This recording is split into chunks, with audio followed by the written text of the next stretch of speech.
بسم اللہ الرحمن الرحیم۔ کبھی کبھار نماز اتنی مشکل لگتی ہے کہ نماز پڑھنے کو دل نہیں چاہتا، لیکن پھر بھی ہم خود کو گھسیٹ کر جانماز تک لاتے ہیں، اور جب ایسا ہوتا ہے تب ہمیں بہت برا لگتا ہے۔ ہم سوچتے ہیں کہ ہم کتنے برے مسلمان ہیں۔ ہم افسوس کرنے لگتے ہیں کہ کیسا مسلمان ہوں میں کہ مجھے خود کو گھسیٹ کر زبردستی نماز پڑھنے لے جانا پڑ رہا ہے۔ اللہ کو کیا منہ دکھاؤں گا میں؟ حالانکہ وہ لمحہ جب آپ خود کو نماز کے لیے گھسیٹ کر لا رہے ہوتے ہیں، جب آپ دل نہ چاہنے کے باوجود بھی نماز ادا کرتے ہیں، وہ لمحہ آپ کے کمزور ایمان کا نہیں بلکہ آپ کے خالص ایمان کا لمحہ ہوتا ہے۔ وہ لمحہ آپ کو برا مسلمان نہیں بلکہ ایک اچھا مسلمان بتاتا ہے۔ آپ کا دل نماز پڑھنے کو نہیں چاہ رہا، مگر پھر بھی آپ نماز پڑھ رہے ہیں۔ کیوں؟ کیونکہ یہ آپ کے رب کا حکم ہے، اور کس قدر قوی ایمان والا ہے وہ شخص جو اپنے دل کو پیچھے چھوڑ کر اپنے رب کا حکم مانے، جس کے لیے اس کے دل اور خواہش سے بڑھ کر اس کے رب کی رضا ہو جائے۔ اس سے بڑھ کر بہترین مسلمان اور کون ہو سکتا ہے؟ آپ کمزور نہیں ہیں، آپ طاقتور ہیں، کیونکہ آپ اپنے موڈ کے مطابق نہیں چلتے، آپ اپنے ایمان کے مطابق چلتے ہیں۔ یہی تو اصل اطاعت ہے کہ انسان اپنے نفس سے بغاوت کر کے اپنے رب کی بندگی کرے۔ اکثر اوقات جو عبادات انسان پر بھاری ہوتی ہیں، وہی عبادات اللہ کے نزدیک سب سے زیادہ محبوب ہوتی ہیں۔ جب نماز آسان اور ہلکی لگتی ہے تب تو سب نماز پڑھ لیتے ہیں، لیکن جب نماز بھاری اور مشکل ہو جاتی ہے تب ہر کسی میں اتنی ہمت نہیں آتی کہ وہ گھسیٹ کر خود کو اللہ کے سامنے کھڑا کرے اور خود سے کہے کہ ہمارا نہ چاہنا کوئی معنی نہیں رکھتا۔ اللہ کا حکم ہے کہ نماز پڑھنی ہے تو بس نماز پڑھنی ہے۔ یہ وہ موقع ہوتا ہے جو آپ کی وفاداری کا ثبوت دیتا ہے، جو چیخ چیخ کر اس بات کا اعلان کرتا ہے کہ یا اللہ، میں اپنے نفس پر، اپنی خواہشات پر اور اپنے دل پر صرف تجھے چنتا ہوں۔ اور جب ایسا ہوتا ہے تب ایسی عبادت اللہ کے ہاں سب سے زیادہ سچی اور خالص بن جاتی ہے۔ قوی ایمان اپنے ذاتی جذبات کو پیچھے چھوڑ کر اللہ کی اطاعت کا انتخاب کرنا ہے، پھر چاہے ایسا کرنا آپ کے دل کے لیے کتنا ہی مشکل کیوں نہ ہو۔ اس لیے اگر کبھی نماز پڑھنے کے لیے زبردستی جانماز پہ آنا پڑے تو زبردستی خود کو جانماز پہ لائیں اور اسے کمزوری نہ سمجھیں، یہ بہادری ہے۔ نماز کی طرف بڑھتا ہوا ہر قدم، پھر چاہے وہ گھسیٹتا ہوا ہی آئے، بہت بڑی کامیابی ہے۔ چاہے ریگتے ہوئے نماز کی طرف آئیں مگر ضرور آئیں، اور ہرگز یہ نہ سوچیں کہ اگر خود کو گھسیٹ کر نماز تک لاؤں گا تو میری نماز کا کوئی فائدہ نہیں ہوگا۔ دل کی چاہ کو بے وزن کر کے جس عبادت کی طرف خود کو لایا جائے وہ میزان پہ بڑا وزن رکھتی ہے۔ نماز میں جلدی نہ کرے، کیونکہ آپ تب اس کے سامنے کھڑے ہوتے ہیں جو ہر اس چیز کا مالک ہے جس کے لیے آپ جلدی کر رہے ہوتے ہیں۔ ضروری کام، اہم ملاقات، بڑی تقریبات، سب کچھ اسی کے اختیار و قبضے میں ہے، اور اگر اسی کو آپ راضی نہ کر پائے تو آپ کا ان میں سے کوئی سا بھی کام کیسے پورا ہوگا؟ ٹھہرا کریں، نماز میں یہ محسوس کیا کریں کہ آپ اللہ کے سامنے کھڑے ہیں اور اللہ آپ کو دیکھ رہا ہے۔ اس خوش قسمتی کو محسوس کیا کریں کہ آپ کو اس کائنات کے مالک کے سامنے جھکنے کے لیے چنا گیا ہے۔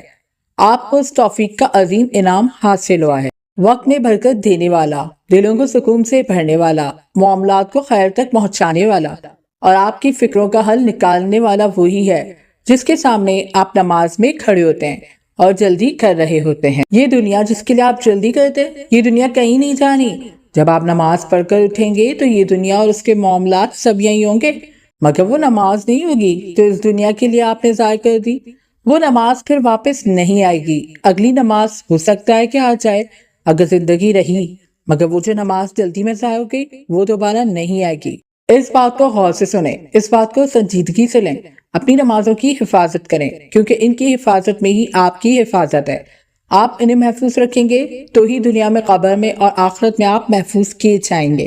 نماز ہماری دنیا اور آخرت کی کامیابی کا ذریعہ ہے۔ میں سوچ رہی تھی کہ ہم سب کو اللہ تعالیٰ کے گھر جانے کی کتنی خواہش ہوتی ہے نا، لیکن کیا ہم نماز میں اتنی خوشی محسوس کرتے ہیں جو براہ راست رب سے ملاقات ہے؟ اللہ تعالیٰ نماز میں ہمارے لیے راحت پیدا فرما دے۔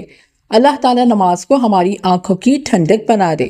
آمین ثم آمین۔ اس کے لیے اللہ تعالیٰ سے دعا کریں۔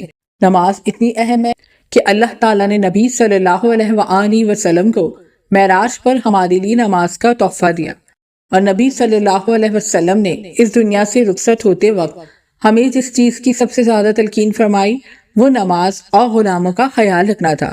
حضرت ابراہیم علیہ السلام نے اپنی نسل کے لیے یہی دعا فرمائی کہ اللہ تعالیٰ انہیں نماز پر قائم رکھے۔ اور پتہ ہے کیا، اسماعیل علیہ السلام کے بارے میں قرآن مجید میں فرمایا گیا ہے کہ وہ اللہ تعالیٰ کے بہت پسندیدہ تھے، اور اس سے پہلے ان کی یہ صفت بیان ہوئی ہے کہ وہ اپنے گھر والوں کو نماز ادا کرنے اور زکوٰۃ ادا کرنے کی تلقین کیا کرتے تھے۔ یعنی کہ تمام انبیاء کرام علیہ السلام نے نماز کو بہت اہمیت دی ہے، اور مجھے اس کی وجہ یہ لگتی ہے کہ یہ اس لیے ہے کیونکہ وہ اصل میں جانتے تھے کہ نماز اصل میں ہے کیا۔ نماز کی اہمیت کا احساس اس وقت شدید تر محسوس ہوتا ہے جس دن کسی بھی وجہ سے نماز رہ جائے، تو جو دکھ اور اذیت محسوس ہوتی ہے وہ ہم بیان نہیں کر سکتے۔ لیکن سچ یہ بھی ہے کہ نماز رہ جانے پر دل کا دکھ محسوس کرنا بھی ایک نعمت ہے۔ وہ شخص زندگی میں بہت کامیاب ہے جو نماز کو سب سے اہم سمجھتا ہے۔ تو اپنی ہر پریشانی کو اگر دور کرنا چاہتے ہیں یا دل بے وجہ اداسی سی محسوس کرتا ہے تو جیسے ہی اذان ہو فوراً نماز کے لیے اٹھ جایا کریں۔ آپ محسوس کریں گے کہ کیسے دل کو سکون سا مل گیا ہے، جیسے سوکھی زمین پر بارش ہو گئی، جیسے سوکھے ہوئے پتے سرسبز ہو گئے۔ میری زندگی کا وہ دن سب سے زیادہ خوبصورت اور انرجیٹک ہوتا ہے جس دن میں سب نمازیں وقت پر ادا کرنے کی شعوری کوشش کروں اور اس میں کامیاب ہو جاؤں۔ اللہ تعالی ہم سب کو توفیق عطا فرمائے، آمین ثم آمین۔ اس کے بعد اگر آپ کسی بھی وجہ سے غمگین ہیں یا دل میں کوئی بھی خوف ہے تو ہر نماز کے بعد اس دعا کو 3 بار پڑھنے کا معمول بنا لیجئے۔ اللہم انی اعوذ بک من الہم والحزن والعجز والکسل والجبن والبخل وضلع الدین وغلبۃ الرجال۔ اے اللہ، میں آپ کی پناہ چاہتا ہوں فکر و غم سے اور بے بسی و سستی سے اور بزدلی اور بخل سے اور قرض کے بوجھ اور لوگوں کے سخت غلبے۔ صحیح بخاری 63-59۔ یہ اتنی خوبصورت دعا ہے کہ بس کیا ہی بتاؤں۔ ایک دعا میں ہر طرح کی وہ سب دعائیں شامل ہیں جن کی ہر ایک انسان کو ہر دن ضرورت ہوتی ہے۔